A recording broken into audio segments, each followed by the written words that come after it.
ভগবান ভক্তিবশ পুরুষ। অর্থাৎ সুধীজন, ভক্তি ছাড়া অন্য কিছু দ্বারা ভগবান বশীভূত হন না। এখন প্রশ্ন, এই যে শুনলাম ভক্তি, এই ভক্তির সামর্থ্য কেমন? সুধীজন, শ্রীল সুখদেব গোস্বামী মহারাজ পরীক্ষিতকে পাপের দ্বারাই যে জীবের অনন্ত নরক ভোগ হয় এটি জানালেন। তখন রাজা পরীক্ষিত পাপের পরিণতি যে অনন্ত নরক ভোগ এটা জানার পর এবং এটা শ্রবণ করার পর রাজা পরীক্ষিত বললেন, হে পরমহংস কুলতিলক, হে গুরুদেব, আমিও জানি বেদাদি শাস্ত্রে সিদ্ধান্ত দিয়েছেন মানুষ জ্ঞানে মানুষ অজ্ঞানে যদি পাপ করে তাহলে সেই জ্ঞানে অজ্ঞানের পাপ মুক্তির বিধান হচ্ছে প্রায়শ্চিত্ত। সুধীজন, অর্থাৎ বেদাদি শাস্ত্র সিদ্ধান্ত দিলেন এ চরাচরে মনুষ্য প্রাপ্ত হয়ে প্রায় প্রতিটি জীবের জীবনে স্খলন আসতে পারে, অর্থাৎ তার জীবনে পাপ আসতে পারে। এবং আমি এই পর্যন্ত থেকে ইতিপূর্বে আপনার আমার জীবনে যত পাপ সংগঠিত হয়েছে, আপনারা এই সাধু সঙ্গে বসার পূর্বে যত এ জীবনে পাপ সংগঠিত হয়েছে, সেই পাপের জন্য যদি আপনারা প্রত্যেকে অনুশোচনায় অনুতপ্ত হতে পারেন, ভাগবত বললেন, তাহলে সেই অনুশোচনার প্রায়শ্চিত্তেই আপনার আমার সকল পাপ ধ্বংস হয়ে যায়। জয় নিতাই গৌর হরিবল।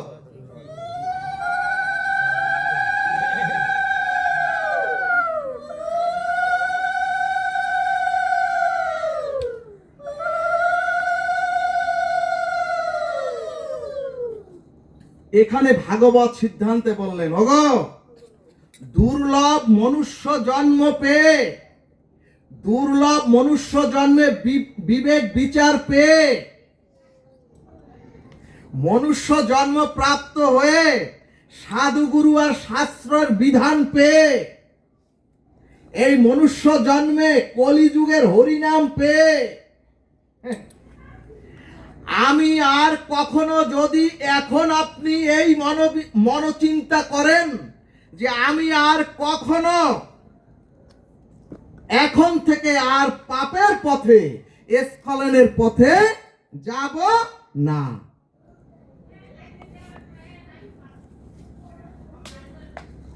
অর্থাৎ সুধীজন, যদি কেউ এভাবে তীব্র অনুশোচনার দহনে কেউ দগ্ধীভূত হতে পারেন,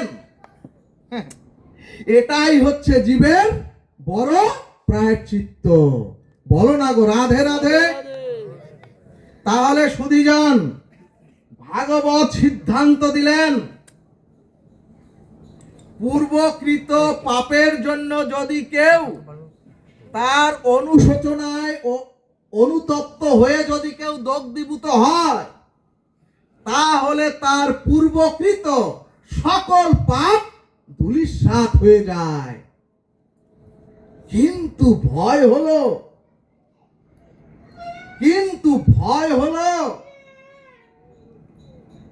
এই প্রায়শ্চিত্ত বা অনুশোচনার দহনের পরে এই যে অনুশোচনায় অনুতপ্ত হলেন, দগ্ধীভূত হলেন, এর পরে যদি আবার জীবনে পুনরায় পাপ হয়,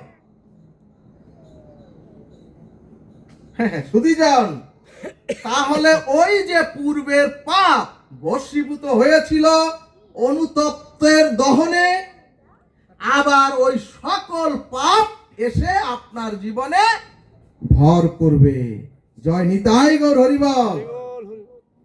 এখানে ভক্তির রসামৃত সিন্ধু দৃষ্টান্তে বললেন, ওগো, পাপ মুক্তির জন্য যে কর্ম আপনারা করেন, পাপ মুক্তির জন্য যে জ্ঞান, যে ধ্যান, যে দান অথবা পূজা অর্চনা আপনারা করেন,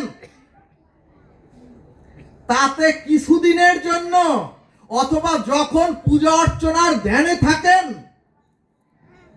কিছু সময়ের জন্য ওই পাপের বীজ স্তিমিত থাকে, স্তিমিত হয়। অর্থাৎ তমসিক গুণ অবদায়িত হয়ে, তমসিক গুণ অবদমিত হয়ে সাত্বিক গুণের উদয় হয় সাময়িকভাবে, কিন্তু পাপ নিষ্ক্রিয় হয় না। এখানে চৈতন্য ভাগবত দৃষ্টান্তে বললেন, অনেক পূর্বের গোডাউনে, যদি একটি গোডাউনে অনেক পূর্বের বীজ পরিত্যক্ত থাকে, অনেক পূর্বের,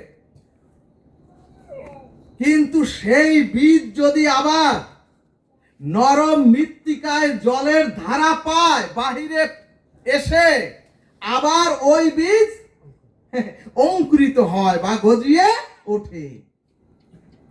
এরপরে ভক্তি সন্দর্ভ গ্রন্থ বললেন, মাটির উপরের দুর্বা ঘাসগুলি যদি আপনি আগুন জেলে পুড়িয়ে দেন,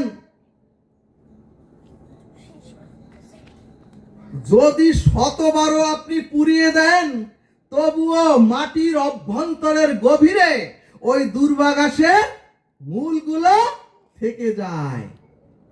আবার যদি পুনরায় বর্ষণ মুখর বৃষ্টির স্নাত ধারায় মাটির গভীরে থেকে যদি ওই জলের স্নাত ধারা পায়, আবার ওই দুর্বা ঘাসের প্রকাশ হয়। ঠিক তদ্রূপ আপাতত পূজা পার্বণ, আপাতত দান ধ্যান দ্বারা পাপ স্তিমিত অথবা উপর থেকে পুড়িয়ে দেয়া যায়, কিন্তু পাপের মূল বিনষ্ট হয় না। ভক্তগণ, বুঝাতে পেরেছি কি? কিছুদিন সাধু সঙ্গ করলেন, কিছুদিন হরিনাম করলেন, কিছুদিন দান ধ্যান অথবা তীর্থ ভ্রমণ করলেন, তাতে পাপময় চিন্তাটা বীজ আকারে সুপ্ত থাকে আপনার হৃদয়ে, কিন্তু ওই পাপ বিনষ্ট হয় না। আবার যদি উপযুক্ত ভোগ প্রবৃত্তি আপনার মধ্যে জাগৃত হয়, অর্থাৎ একাদশীর পরে কেমনে থাকি, আজকে একটু জীব হত্যা করি, যদি এরকম উপযুক্ত ভোগ প্রবৃত্তির সময় যদি আপনার মধ্যে হৃদয়ে জাগৃত হয়, সেই পাপ আবার প্রকট হয়ে ওঠে। সুধীজন, এই কারণেই রাজা পরীক্ষিত জগৎ জীবের জন্য প্রশ্ন রেখে বললেন, হে সুখদেব গোস্বামী গুরুদেব, তাহলে আপনি বলুন, জগৎ জীব কিভাবে এই পাপের মূলকে ধ্বংস করে কৃপা কিভাবে ধ্বংস হয়ে জগৎজীব চিরশান্তি পাবে। তখন সুধীজন সুখদেব গোস্বামী তার অমর বাণীতে জগৎজীবের জন্য সিদ্ধান্ত দিলেন, কোন জীব যখন গুরু মহতের কৃপায়, কোন জীব যখন এই সাধু সঙ্গে শাস্ত্রবাণীর মর্মার্থ উপলব্ধি করে তার আচরণে যখন আচরিত হয়, অর্থাৎ এই শাস্ত্রবাণীর দিব্য আলোকে যখন জীব নিরন্তর হরিনাম নিতে থাকে, এই হরিকথা হরিনাম যত কর্ণ দিয়ে হৃদয়ে প্রবেশ করে, তত তত জীব অনন্ত জন্মের পাপের মূলগুলো হরিনাম হরিকথার দ্বারা বিনষ্ট হয়ে যায়। জয় নিতাই গৌর সীতানাথ প্রভানন্দে, হরি হরি বল মন।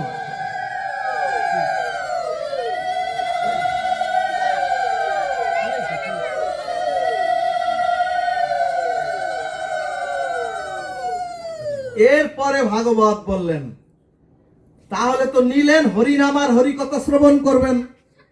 এরপরে ভাগবত বললেন, জীবনে ভক্তি প্রেমের প্রধান অন্তরায় হচ্ছে অসৎ সঙ্গ। অর্থাৎ আপনার বহু জন্মের, অর্থাৎ সুধীজন, এ মা কথা বলো না, এই কথা বলো না, সুধীজন, অর্থাৎ আপনার বহু জন্মের সঞ্চিত তপসাধ্য যদি আপনার জীবনে সাধনাও সঞ্চিত থাকে, বহু জন্ম আপনারা যে ক বছর ধরেন 20 বছর ধরে আপনি সাধনা করছেন, তপসাধ্য সাধনার ভক্তি আপনার মধ্যে সঞ্চিত রয়েছে, কিন্তু সুধীজন এক মুহূর্তের অসৎ সঙ্গ দ্বারা, এক মুহূর্তের অসৎ সঙ্গ দ্বারা আপনার জীবনকে, ওই ভক্তিকে সব নষ্ট করে দিতে পারে। এর থেকে বড় দৃষ্টান্ত হচ্ছে অজামিল। ও মাগো,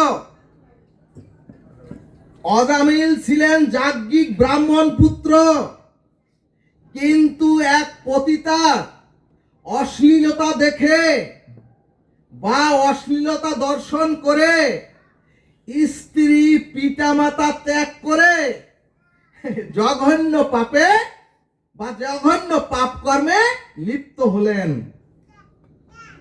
এই কারণেই ভাগবত বললেন, অসৎ সঙ্গ ত্যাগ না করলে যতই জয় রাধে গোবিন্দ বলেন, যতই হরি হরি বলেন, আর যতই হরে কৃষ্ণ মহামন্ত্র বলেন, যদি আপনার জীবন থেকে অসৎ সঙ্গ ত্যাগ না হয়, যতই ভক্ত সঙ্গে হরিকথা শ্রবণ করেন, ভক্তির পথে অন্তরায় হচ্ছে অসৎ সঙ্গ। এরপরে চৈতন্য চরিতামৃতকার বললেন, ওগো, এই চরাচরে মনুষ্য প্রাপ্ত হয়ে যিনি ভগবানে বিমুখ, এই চরাচরে মনুষ্য প্রাপ্ত হয়ে যিনি আল্লাহ বিমুখ, যিনি আল্লাহ ভজন বিমুখ, যিনি ভগবত ভজন বিমুখ, আর যে ঘোর বিষয়ী, এমন লোকের ভগবান বললেন, এমন লোকের সঙ্গ করলে আপনার ভক্তি বিনষ্ট হয়ে যাবে। তবে তাদেরকে শত্রু জ্ঞান করা যাবে না এবং তাদেরকে নিন্দাও করা যাবে না, কিন্তু তাদের সঙ্গ করা যাবে না। এরপরে ভাগবত বললেন, আপনার থেকে যে কম ভজন করে, আপনার থেকে যে সাধন ভজন কম করে, তার যদি সঙ্গ করেন, ভাগবত বললেন আপনি ভজনে পিছিয়ে পড়বেন। আর আপনার সমপরিমাণ যিনি সাধন ভজন করেন, আপনার সমচিন্তা যার আছে, তার যদি সঙ্গ করেন তাহলে পিছিয়ে পড়ার ভয় নাই, আবার আপনি এগিয়েও যেতে পারবেন না। সুধীজন, কিন্তু আপনার থেকে যিনি বহুগুণ বেশি ভজননিষ্ঠ, কিন্তু যিনি আপনার থেকে বহুগুণ সাধন ভজনে নিষ্ঠ, তার সঙ্গ করলে আপনি বহুদূর নয়, শুধু ব্রজের পথে এগিয়ে যেতে পারবেন। সুধীজন, এই কারণেই কারো নিন্দা সমালোচনা করবেন না। এই কারণেই সকলকেই সম্মান করবেন, কিন্তু সকলের সঙ্গ করা যাবে না। এরপরে শ্রীমদ্ ভগবদ গীতা শাস্ত্র বললেন, সর্বেষু কালেষু মামনুষ্যর যুদ্ধ। কি বললেন? একটু আগে যার মুখে গীতা শাস্ত্র শুনেছিলেন, সর্বেষু কালেষু মামনুষ্যর যুদ্ধ। কি বললেন গীতা মহোদয়? অর্থাৎ তোমরা নিরন্তর ভগবানের নাম রূপ লীলাকে স্মরণ মনন করো। কিন্তু সুধীজন এখানে ভাগবত বললেন, ওগো সকালে উঠে, ওগো ভজন মানে সকালে উঠে একটু আহ্নিক করে, আর যদি সারা দিনের মধ্যে ভগবানের নাম রূপ লীলা স্মরণ মনন না হয়, ভাগবত এটাকে ভজন বা ভক্তি বলে না। ভক্তগণ, আমরা বহু কষ্ট করে লুডু খেলে একেবারে উপরে উঠি, আর উপরে উঠে যদি সাপের মুখে পড়ি, আবার একেবারে শূন্যতে। অর্থাৎ কিছুদিন ত্রিসন্ধ্যা আহ্নিক করে, কিছুদিন ত্রিসন্ধ্যা আহ্নিক করে ভগবত সঙ্গ করে, হরিকথা শ্রবণ করে, সাধন ভজন করে, অর্থাৎ 3 দিন হরিনাম সংকীর্তনে খুব মন লাগিয়ে, খুব নেচে গিয়ে ক্রন্দন করে, যদি এর পরের দিন থেকে হরিনাম নিজের বদনে না থাকে, অর্থাৎ যদি আবার সাপের মুখে পড়ে আবার যদি পতিত হয়ে যায়, স্খলিত হয়ে যায়, এটাকে ভক্তি বলে না। চৈতন্য ভাগবত বললেন, যে জিনিস নিত্য নিরন্তর হয় না, তাহা কখনোই সুগঠিত হয়ে অভ্যাসে পরিণত হয় না। সুধীজন, এরপরে মহাপ্রভু আরো সরল করে বললেন, ওগো তোমরা খাইতে, শুইতে, উঠিতে, বসিতে যথা তথা নাম লও।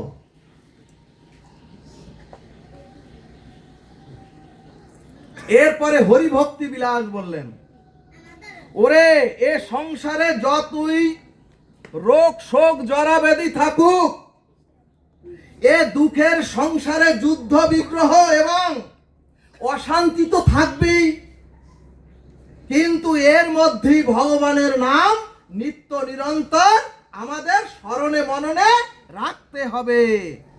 কিন্তু ভক্তগণ, যতই ভাগবত বলি, যতই হরিকথা শ্রবণ করাই, গুরুদেব তো প্রত্যেককে বলেছেন মালায় জপতে, প্রত্যেকেই বলেছে মালায় জপতে, আর আমরাও মালা জপি। নদীতে মাছ ধরার জন্য জাল ফেলে যেমন কাশি টানি, আমরা ওই রকম মালা জপি, আর দেখি কয়টা মালা বাকি আছে। ভাগবত বললেন, এই যে তোমরা কাশির মতো মালা টানো, আর দেখো কয়টা বাকি আছে, ওগো এটা হচ্ছে শাসনের ভজন, এটা হচ্ছে শাসনের ভজন। শাস্ত্র সিদ্ধান্তে বললেন, ওগো সাধন ভজন হতে হবে অনুরাগে। এই ফল মিষ্টি গোবিন্দ আল্লাহ কখনোই গ্রহণ করেন না। গোবিন্দ আল্লাহ গ্রহণ করেন হৃদয়ের অনুরাগ।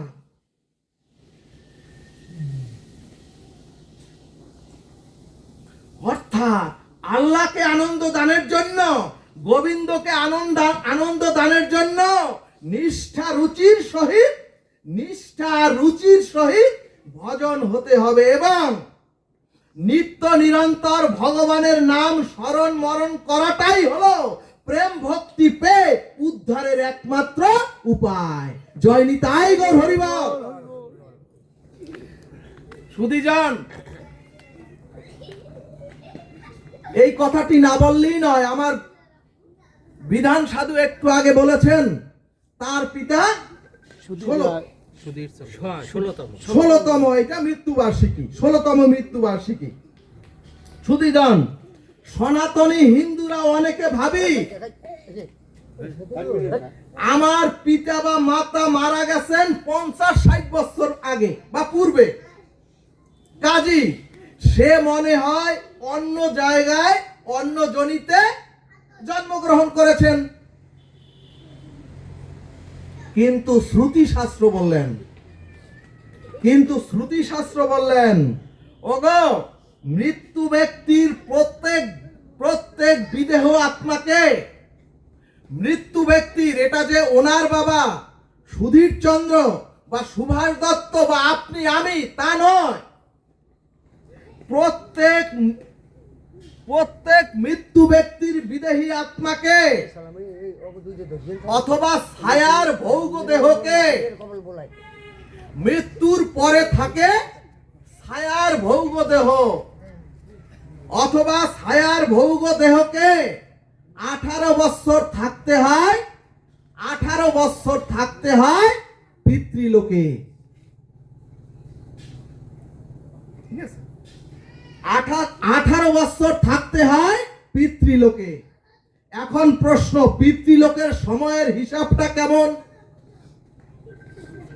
ভক্তগণ, আমাদের এই চরাচরে 365 দিনে হয় 1 বছর, আর পিতৃলোকে 365 দিনে হয় 1 দিন।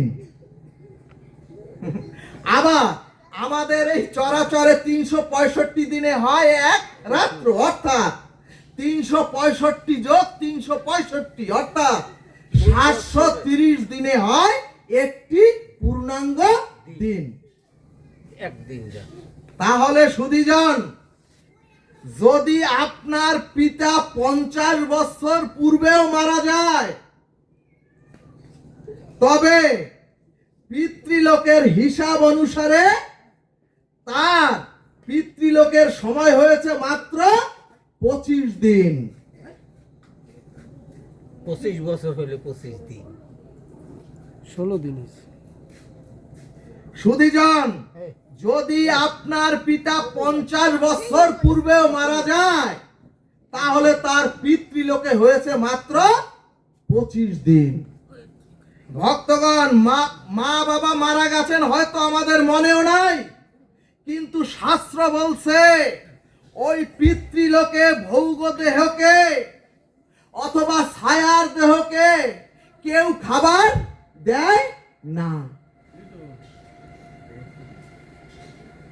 অর্থাৎ ওই পিতৃলোকের ভৌগ দেহ বা ছায়ার দেহ 365 দিনে একবার খাবার পায়।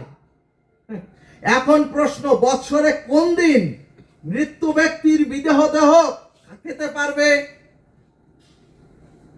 এখানে শ্রুতি শাস্ত্র বললেন যেদিন তার তিরোধান দিবস অথবা যেদিন তার মৃত্যু দিন, সেদিন পিতৃলোকের ভৌগ দেহ যার দ্বারাই হোক প্রসাদ খেতে পারবে, ভগবত প্রসাদ খেতে পারবে। এখন প্রশ্ন, তাহলে তিরোধান দিবসে কিভাবে খাবার দিতে হবে ওই পিতৃলোকের ভৌগ দেহকে? এখানে শাস্ত্র বললেন তিরোধান দিবসে সাধু সঙ্গে হরি কথামৃত দিয়ে হরিনাম সংকীর্তন করে ভগবানের কাছে ভোগ আরতি করে সেই গোবিন্দের প্রসাদ মাটির থালায় করে মাথায় নিয়ে পিতৃপুরুষদের উদ্দেশ্যে অর্পণ করে দিতে হয় গঙ্গা জলে। সুধীজন, একটা বছর ধরে ছায়ার সেই ভৌগদেহ তারা না খেয়ে কষ্টে থাকে। বছরে একটি দিন তারা ছেলে মেয়ের হাতে প্রসাদ খেতে চায়, কিন্তু এখনো এমনও আছে সনাতনীদের মধ্যে মা বাবা বহু বছর পূর্বে মারা গিয়েছেন, কিন্তু একদিন সাধু সঙ্গ দেন না, একদিন ভক্ত সঙ্গ দেন না, বৈষ্ণব সেবাও দেন না, হরিনাম করে ভগবত প্রসাদ ওই ভোগদেহের উদ্দেশ্যে ভোগ নিবেদন করে গঙ্গায় নিবেদন করেন না। খুব কষ্ট লাগে যে মা বাবা এত করে গেলেন, অথচ তারা একটি বৎসরে একটু জল বা একটু প্রসাদও খেতে পাচ্ছেন না।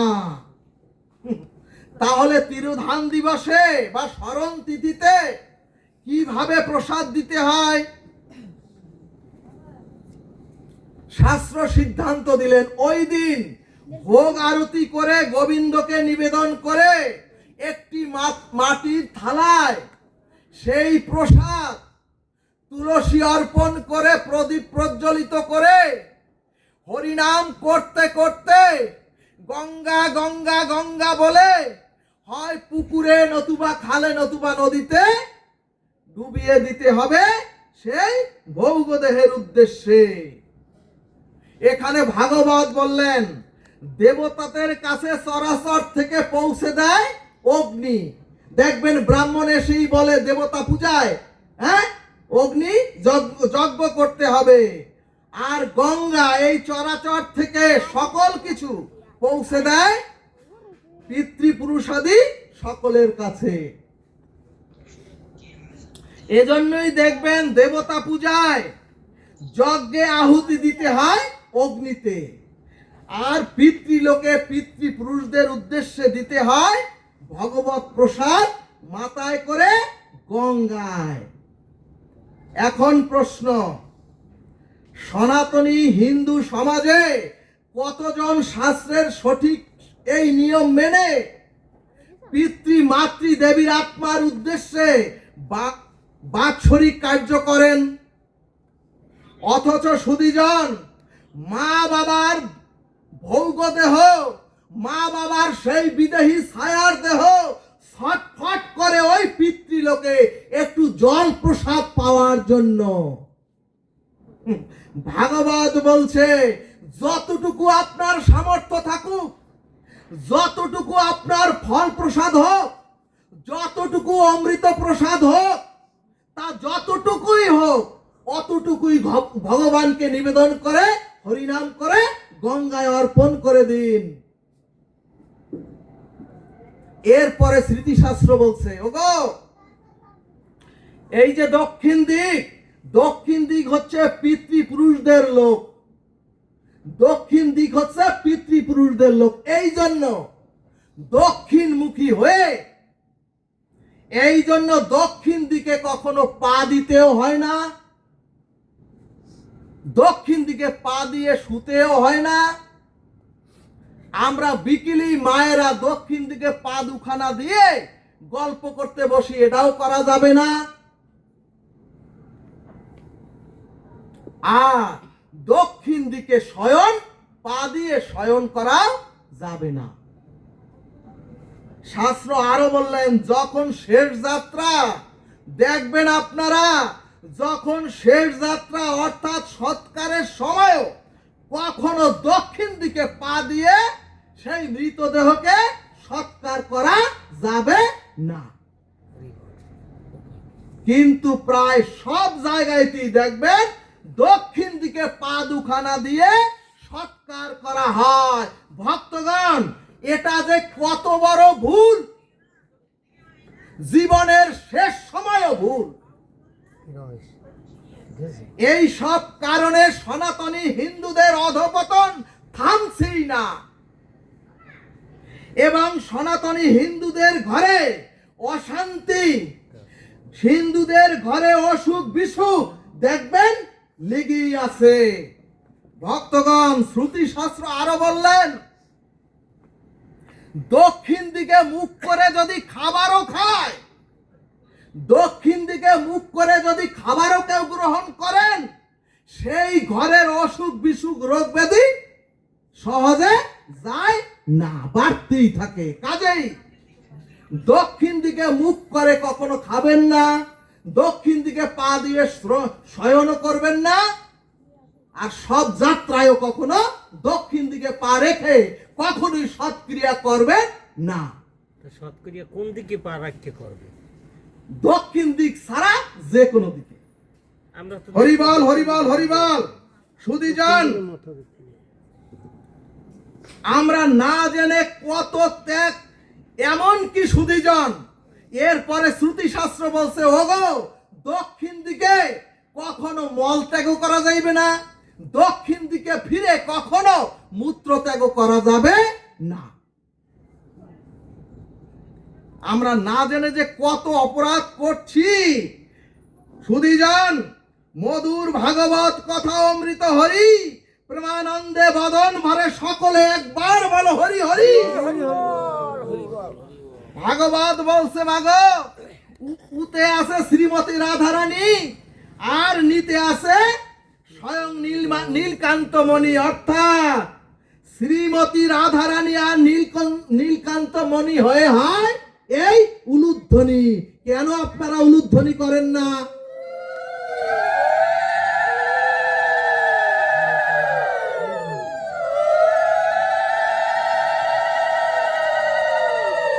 এজন্যই ভাগবত বললেন, ওগো যেথায় হয় উলুধ্বনি, সেথায় রাধা কৃষ্ণ যুগল রূপে হয় উদয়। এরপরে ভাগবত বললেন, ওগো কর্মের যে ফল প্রারব্ধ, এই প্রারব্ধ সকল কি সরাসরি ভোগ করতে হয়। অর্থাৎ কর্মের ফল থেকে কেউ কখনো নিষ্কৃতি পায়নি, আর কেউ কখনো পাবেও না। ভক্তি রসামৃত সিন্ধু বললেন, ওগো শত সহস্র গাভী মায়ের মধ্যে কিছু বৎস বা বাছুর যদি ছেড়ে দেন, শত সহস্র গাভীর মধ্যে কিছু বৎস বা বাছুর যদি ছেড়ে দেন, তাহলে অসংখ্য গাভীর মধ্য থেকে তার বৎসটি তার মাকের বাটকে খুঁজে নেবেই। অর্থাৎ সুধীজন, ঠিক তেমনি অনাদিকালের পূর্ব জন্মের যে কর্মের ফল আপনাকে আমাকে কোনো না কোনো কালে খুঁজে নেবেই। জয় নিতাই গৌর হরিবল। ভক্তগণ, আপনারা গীতার উপরে দেখেছেন বিশ্বদেব সরসজ্জায় শায়িত। পৃথিবীতে বিশ্বদেব ছিলেন, এই চরাচরের পৃথিবীতে বিশ্বদেব ছিলেন চিরকুমার। এই পৃথিবীতে বিশ্বদেব ছিলেন একজন জ্ঞান তাপস, এবং বিশ্বদেব ছিলেন একজন ব্রহ্মচর্য পরায়ণ। আরো বিশ্বদেব ছিলেন গঙ্গা আর শান্তনুর পুত্র। গঙ্গা আর স্বয়ং গঙ্গা আর শান্তনুর পুত্র। এবং বিশ্বদেবের মৃত্যু ছিল আপনার আমার মতো বিধির উপরে নয়, সেই বিশ্বদেবের মৃত্যু ছিল তার নিজের হাতের মুঠোয়। সুধীজন, অর্থাৎ তিনি যদি চাইতেন আমার মৃত্যু হবে, তাহলেই তার মৃত্যু হবে, নতুবা বিশ্বদেবের কোনো মৃত্যু ছিল না। কিন্তু সুধীজন, সেই বিশ্বদেব ভগবানকে সম্মুখে পেয়ে প্রশ্ন করলেন, হে কেশব, হে জনার্দন, ভালোভাবে শোনো, আমি আমার শত জন্ম জানি হে কেশব। অর্থাৎ বিশ্বদেব ভগবানকে সম্মুখে পেয়ে বললেন, আমি শত জন্মে হে কেশব কোনো পাপ তো করিনি, তাহলে কেন আজ আমাকেও কেন আজ হে কেশব বিষাক্ত যন্ত্রণার উপরে, আমার তীরের উপরে শয়ন করে কেন বিষাক্ত যন্ত্রণা ভোগ করতে হচ্ছে? গোবিন্দ বললেন, ও বিশ্বদেব, তুমি শত বৎসর বা শত জন্ম জানো, এটা চরাচরের মনুষ্য জন্মের জন্য সম্ভব, কিন্তু হে বিশ্বদেব শোনো, একমাত্র আমি ছাড়া, গোবিন্দ বলছেন, একমাত্র আমি ছাড়া 100 বৎসরের পূর্বের কথা কেউ এ চরাচরের জানে না।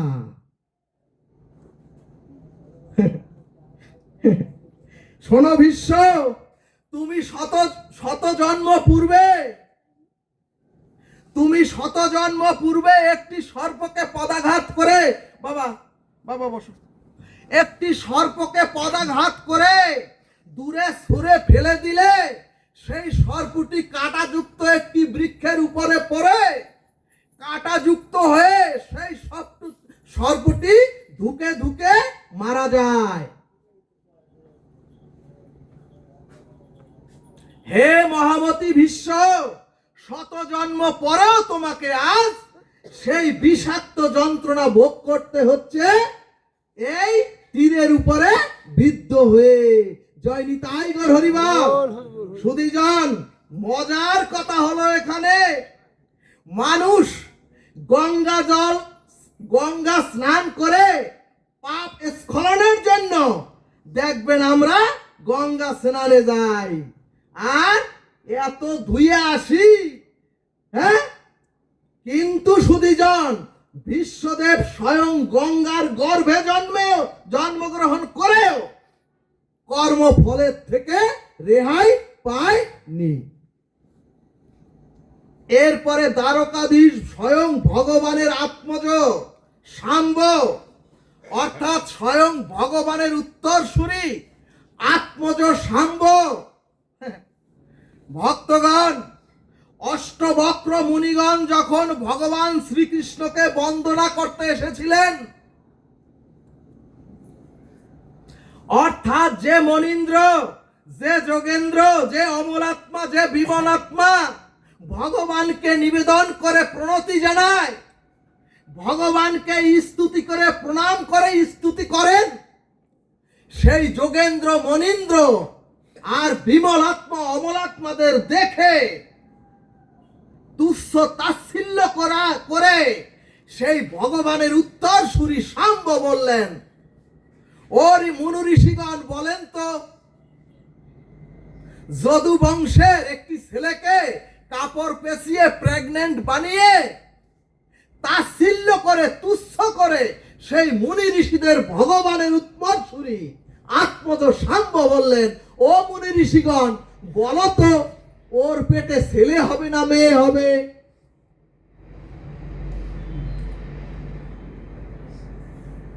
সুধীজন, ভালোভাবে শুনুন।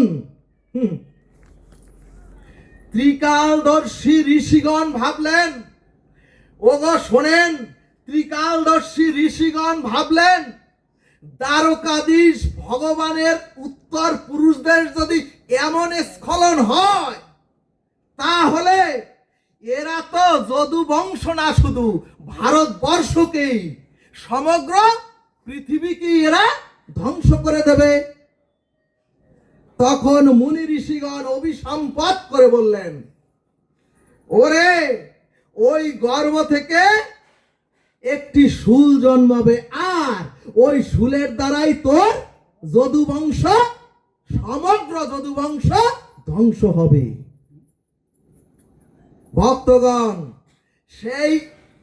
সেই গর্ভ থেকে শুল জন্মালে সেই শুল বলরামের আদেশে ঘষে ঘষে নিষ্ক্রিয় করতে না পেরে কিয়দাংশ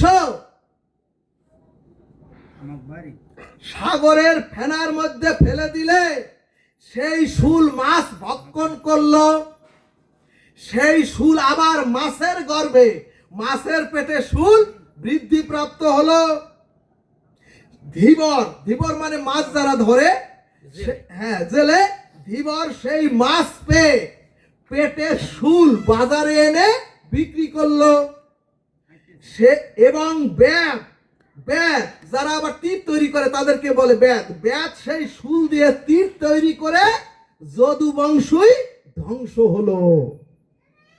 আর যদু বংশ ধ্বংসের অন্তে ভগবানও অপ্রকট হলেন। কিভাবে? ভগবানও অপ্রকট হলেন ওই তীর তার রাঙ্গা চরণে বিদ্ধ হয়ে। শুধু শাস্ত্রজ্ঞ ভক্তজন, ভগবান নিজে পরতত্ত্ব সীমা হয়েও ভগবান বা আল্লাহ সমস্ত কর্মফলের ঊর্ধ্বে থেকেও জগৎকে দেখালেন, জগৎকে জানালেন কর্মের ফল সকল কি পেতে হবে, সেটা ভগবানের যদু বংশের হলেও ক্ষমা নাই। বলো না গো, রাধে রাধে।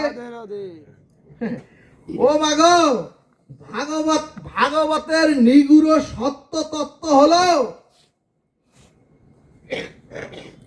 মানুষের যতদিন সত্তা পোষণী আর অসৎ নিরোধী না হবেন ততদিন কর্মের রহস্য এবং ধর্ম নামক বস্তুটি জীবের কাছে অধরাই থেকে যাবে। এবং বর্তমান সময়ে ধর্মের নামে যা যা আমরা করছি সেটা আদৌ প্রকৃত ধর্ম কিনা সেটা আজ বিচারের সময় এসেছে। কিন্তু যারা বিচার করবে সেই যুব শক্তি ভাগবতে উপস্থিত কোথায়? এরপরে চৈতন্য ভাগবত বললেন, যে অনুষ্ঠান যাগক্রিয়া, অর্থাৎ এই যে 3 দিন হরিনাম সংকীর্তন হবে, যে অনুষ্ঠান যজ্ঞ ক্রিয়া আমার স্বভাবের চরিত্রের পরিবর্তন ঘটাতে পারে না,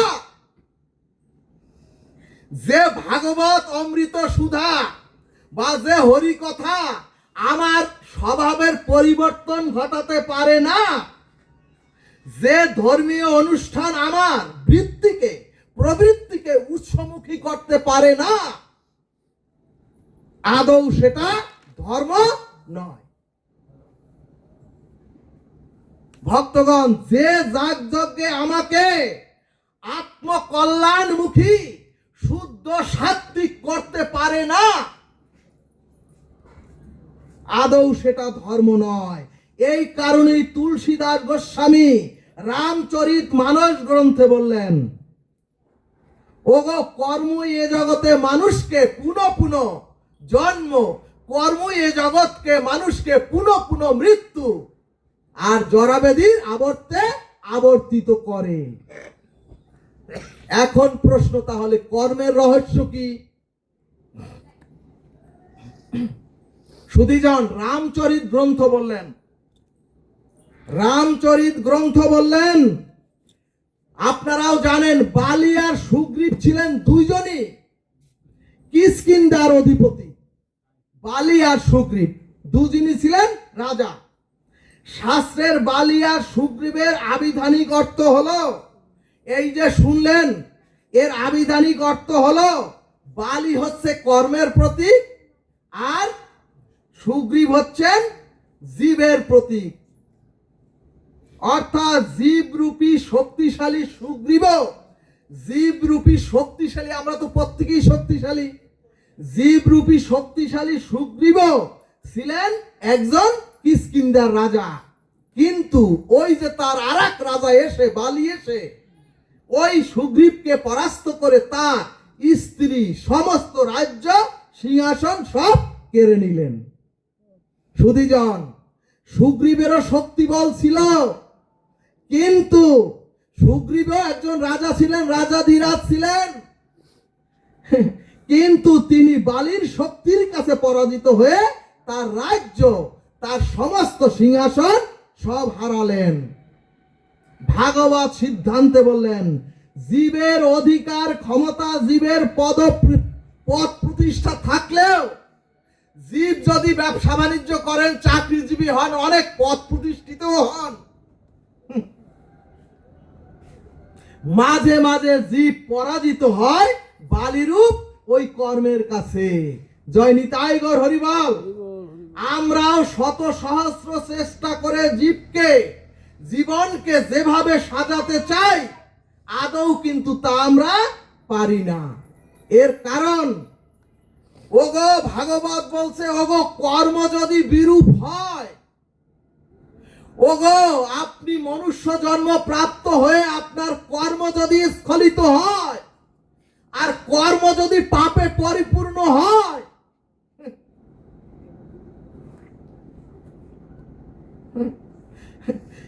যদি আপনার অনেক শক্তি ক্ষমতাও থাকে, কর্মের কাছে আপনাকে পরাজিত হতেই হবে।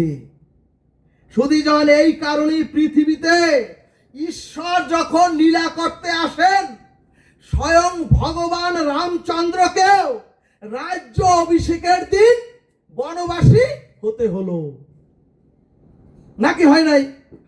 সুধীজন, ভগবান রামকেও রাজমুকুট পরার দিনই তাকে বনবাসী হতে হলো। এবং বনবাসে গিয়ে, এবং ভগবান রামচন্দ্রের যে পিতা ছিলেন, ভগবান রামচন্দ্রের পিতা যিনি রাজা দশরথ চক্রবর্তী সম্রাট, যিনি সেই রাজা তার নিজের গুরুদেবের কাছ থেকে, তার গুরুর নাম ছিলেন গুরুদেব বৈশিষ্ট্য। সেই রাজা দশরথ গুরুদেব বৈশিষ্ট্যের কাছ থেকে ভগবান রামের অভিষেকের জন্য, শুভ দিনের জন্য নির্ঘণ্ট চেয়ে এনেছিলেন। কিন্তু সুধীজন, ঋষি শ্রেষ্ঠ ত্রিকালজ্ঞ সেই গুরু বৈশিষ্ট্যেরও নির্ঘণ্ট কোনো কাজে আসেনি। অর্থাৎ সুধীজন, গুরু কৃপা হলে ইষ্ট কৃপা হয়, কিন্তু ওই গুরু কৃপা ইষ্ট কৃপা সব ভেস্তে যায় যদি আত্মকৃপা না হয়। অর্থাৎ আপনার নিজের প্রতি নিজে যদি কৃপা না করেন, কোনো লাভ নাই।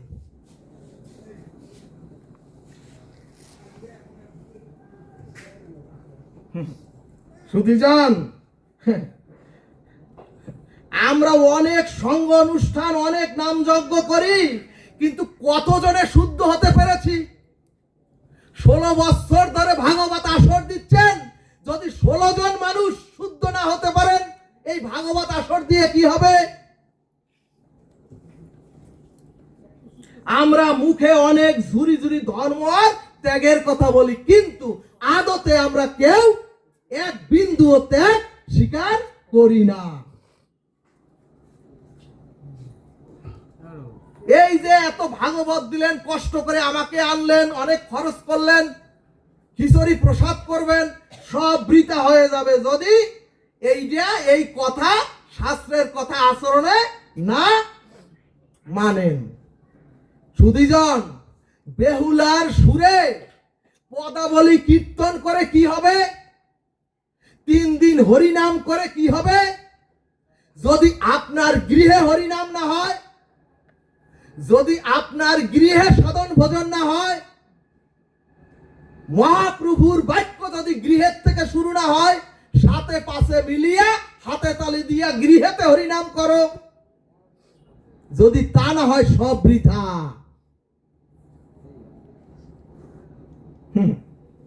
যদি আপনার পরিবারে ধর্মচর্চা না থাকে, 1 বছরে একদিন ভাগবত দেন, এতে কোনো লাভ নাই।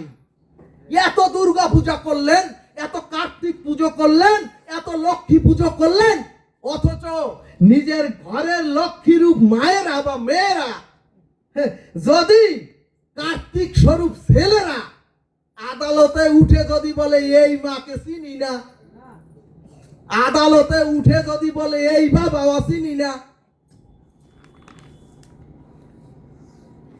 এর একটাই কারণ, আমাদের গৃহে কোনো ধর্মীয় আচরণ নাই, গৃহে কোনো হরিনাম নাই, গৃহে কোনো ত্রিসন্তান হিক নাই, শুধু বাহিরে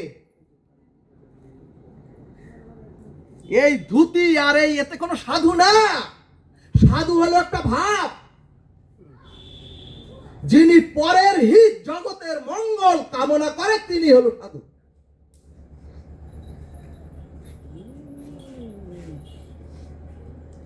চারিদিকে এত ধর্মীয় অনুষ্ঠান, এত গুরুদেবের আসর, কিন্তু যাগযজ্ঞ হচ্ছে, কিন্তু ভগবত কর্ম হচ্ছে কই? সুধীজন, আমরা কতজনে পেরেছি ভগবানকে ভোগ লাগিয়ে প্রসাদ পেতে? আমরা কতজনে পেরেছি আমাদের সন্তানাদি সকলের গলায় তুলসীর মালা দিয়ে একাদশী ব্রত করতে? কতজনে পেরেছি মহাপ্রভুর নির্দেশ হাতে তালি দিয়ে গৃহে মায়েদের চরণে পড়ি, ও মা তোমরা শুরু করো প্রত্যেকের গৃহে অন্তত সন্ধ্যাবেলা উলুধ্বনি দিয়ে, কাসর বাজিয়ে, ঘন্টা বাজিয়ে তোমরা হরিনাম করো, দেখবা একদিন না একদিন তোমার গৃহে পদচ্যুত সাধন থেকে দূরের সেই ছেলে পানো একদিন ছেলে মেয়েরা স্বামী এসে তোমার পিছনে বসবে।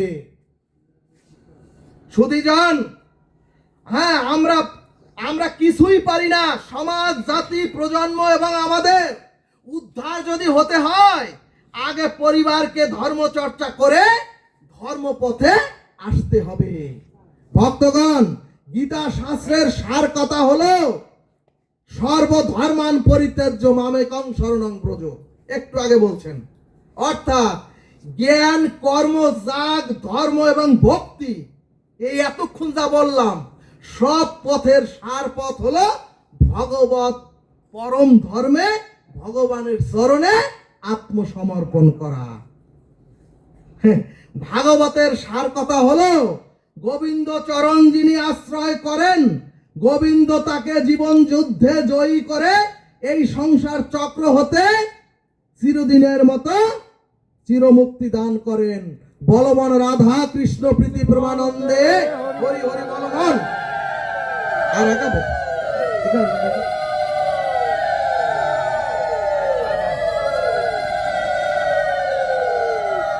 জয় জয় এই নবশ্রীধাম বৃন্দাবন বিহারী লাল কি জয়, জয় কৃষ্ণচন্দ্র ভগবান কি, তত্ত্ব কি, সখী বৃন্দ।